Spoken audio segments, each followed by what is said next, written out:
India Australia 5 test ಮ್ಯಾಚ್ನಲ್ಲಿ total ಆಗಿ Australia 3 win ಆಗಿದೆ, total ಆಗಿ 1 ಇಂಡಿಯಾ ವಿನ್ ಆಗಿದೆ ಫ್ರೆಂಡ್. ಈ ಒಂದು ಸಿರೀಸ್ ಆಸ್ಟ್ರೇಲಿಯಾ ವಿನ್ ಆಗಿದೆ ಫ್ರೆಂಡ್.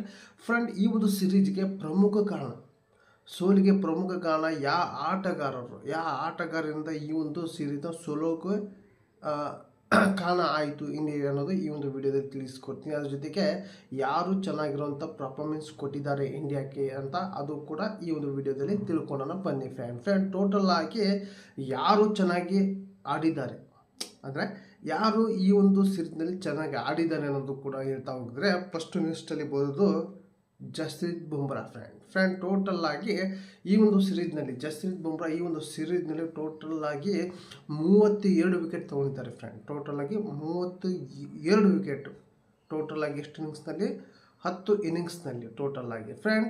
10 ಇನ್ನಿಂಗ್ಸ್ನಲ್ಲಿ 32 ಅಂದರೆ ಟೋಟಲ್ ಆಗಿ ಒಂದು ಇನ್ನಿಂಗ್ಸಿಗೆ 3 ವಿಕೆಟ್ ತೊಗೊಂಡಿದ್ದಾರೆ ಫ್ರೆಂಡ್. ಯಾವುದೇ ಒಂದು ಇನ್ನಿಂಗ್ಸ್ನಲ್ಲೂ ಕೂಡ ಇವರ ಒಂದು ಪರ್ಫಾರ್ಮೆನ್ಸ್ ಕಮ್ಮಿ ಆಗಿಲ್ಲ, ಪ್ರತಿಯೊಂದು ಇನ್ನಿಂಗ್ಸಲ್ಲೂ ಕೂಡ ವಿಕೆಟ್ ತೆಗೆದಿದ್ದಾರೆ. ಹಾಗೆ ಟೋಟಲ್ ಆಗಿ 32 ವಿಕೆಟ್ ಇವರ ಒಂದು ಹಿಸ್ಟ್ರಿ ಆಗಿದೆ ಫ್ರೆಂಡ್, ಅಂದರೆ ಇತಿಹಾಸ ಆಗಿದೆ.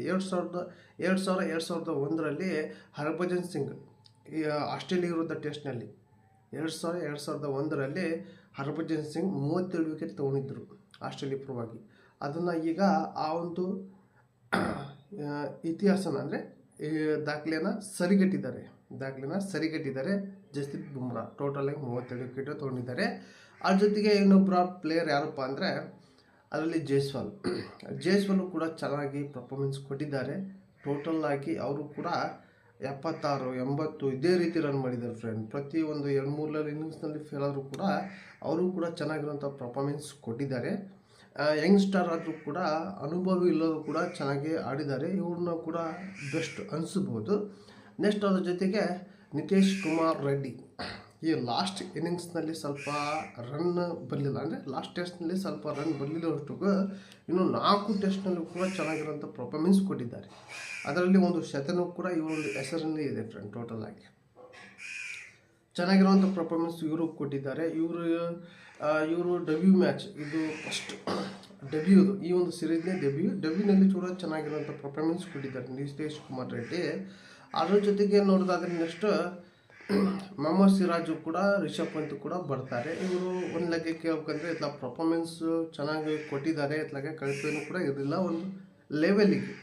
ಆದರೆ ಈ ಒಂದು ಸಿರೀಸ್ ಸೋಲಿಗೆ ಪ್ರಮುಖ ಕಾರಣ ಯಾರಪ್ಪ ಅಂದರೆ ಸೋಲೋಕೆ ಅಂದ್ರೆ ಪರ್ಫಾರ್ಮೆನ್ಸ್ ಕಮ್ಮಿ ಕೊಟ್ಟಿದ್ದಾರೆ. ಅವರೇ ಎಲ್ಲ ಒಬ್ಬರಲ್ಲ, ಎಲ್ಲರೂ ಪರ್ಫಾರ್ಮೆನ್ಸ್ ಕಮ್ಮಿ ಕೊಟ್ಟಿದ್ದಕ್ಕೆ ಸೋಲಿತು. ಅಂದರೆ ಸೋಲೋ ಲಿಸ್ಟು ನಾನು ಹೇಳ್ತಾ ಇದ್ದರೆ ಯಾರಿಂದ ಈ ಒಂದು ಮ್ಯಾಚ್ ಸೋಲ್ತು, ಯಾರಿಂದ ಪರ್ಫಾರ್ಮೆನ್ಸ್ ಬರಲಿಲ್ಲ ಅನ್ನೋದು ನೋಡೋದಾದರೆ ರೋಹಿತ್ ಶರ್ಮಾ ಟೋಟಲ್ ಆಗಿ 22 ರನ್ನು 3 ಟೆಸ್ಟ್ ಮ್ಯಾಚ್ನಲ್ಲಿ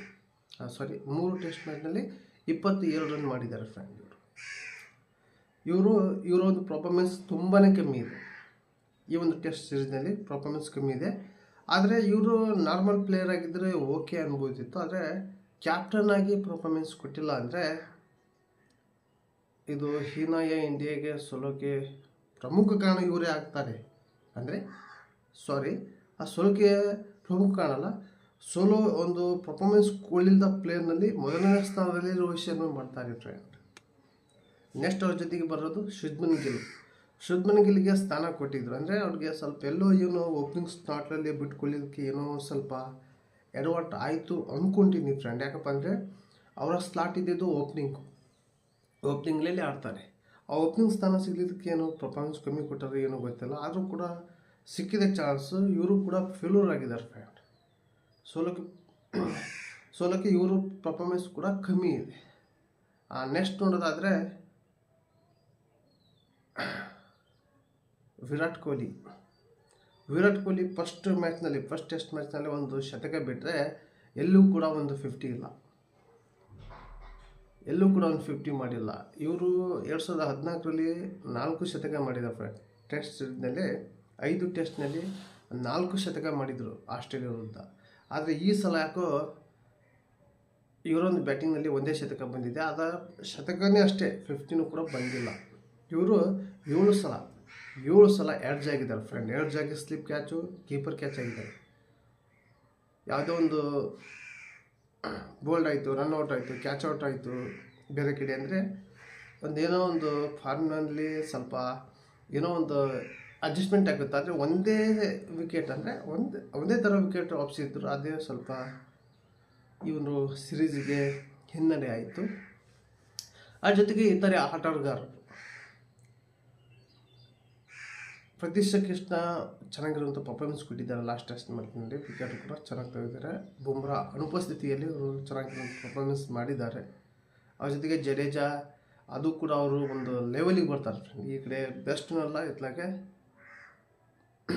ಪರ್ಫಾರ್ಮೆನ್ಸ್ ಕೊಟ್ಟಿಲ್ಲ ಅನ್ನೋಂಗಿಲ್ಲ, ಇವರು ಒಂದು ಲೆವೆಲಿಗೆ ಕೊಟ್ಟಿದ್ದಾರೆ. ಬ್ಯಾಟಿಂಗ್ನಲ್ಲಿ ಸ್ವಲ್ಪ ಕೊಟ್ಟರು, ವಿಕೆಟಲ್ಲಿ ಸ್ವಲ್ಪ ಎಲ್ಲಿಲ್ಲ. ಒಂದು 2 ಟೆಸ್ಟ್ ಮ್ಯಾಚ್ನಲ್ಲಿ ವಿಕೆಟ್ ತೆಗೆದಿದ್ದಾರೆ. ಅದು ಬಿಟ್ಟರೆ ಇತರ ಪ್ಲೇಯರ್ಗಳು ನಾರ್ಮಲ್ ಆಗಿ ಒಂದು ರೀತಿ ನಾರ್ಮಲಾಗಿ ಯಾರು ಕೂಡ ಪರ್ಫಾರ್ಮೆನ್ಸ್ ಕೊಟ್ಟಿಲ್ಲ. ಕೊಟ್ಟಿದ್ದವರು ನನಗನ್ಸುತ್ತೆ ಇಬ್ಬರಿಂದ 3 ಟೋಟಲ್ ಆಗಿರ್ಬೇಕಂದ್ರೆ, ಒಂದು ಬುಮ್ರಾ, 2 ನಿತೀಶ್ ಕುಮಾರ್ ರೆಡ್ಡಿ, ಇನ್ನೊಂದು ಯಾರಪ್ಪ ಅಂದರೆ ಜೈಸ್ವಾಲ್. ಬಿಟ್ಟರೆ ಯಾರು ಕೂಡ ಪರ್ಫಾರ್ಮೆನ್ಸ್ ಕೊಟ್ಟಿಲ್ಲ. ಇದು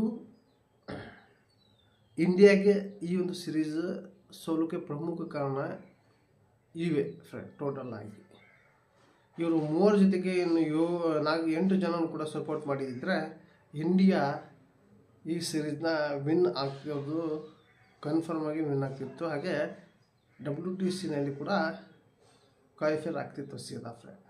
ಇದೇ ಪ್ರಮುಖ ಕಾರಣ ಫ್ರೆಂಡ್. ನಿಮ್ಗೇನು ಅನಿಸ್ತಂತ ಕಮೆಂಟ್ ಮೂಲಕ ತಿಳಿಸಿ ಫ್ರೆಂಡ್. ನಿಮ್ಮ ಲಿಸ್ಟ್ನಲ್ಲಿ ಯಾವೊಂದು ಪ್ಲೇಯರು ಚೆನ್ನಾಗಿರುವಂಥ ಪರ್ಫಾರ್ಮೆನ್ಸ್ ಕೊಟ್ಟಿದ್ದಾರೆ, ಯಾವೊಂದು ಪ್ಲೇಯರ್ ಕೊಟ್ಟಿಲ್ಲ ಅನ್ನೋದು ಕಮೆಂಟ್ ಮೂಲಕ ತಿಳಿಸಿ. ಹಾಗೆ ಈ ಒಂದು ವಿಡಿಯೋ ನಿಮಗೆ ಇಷ್ಟ ಆದರೆ ಒಂದು ಲೈಕ್ ಕೊಡಿ.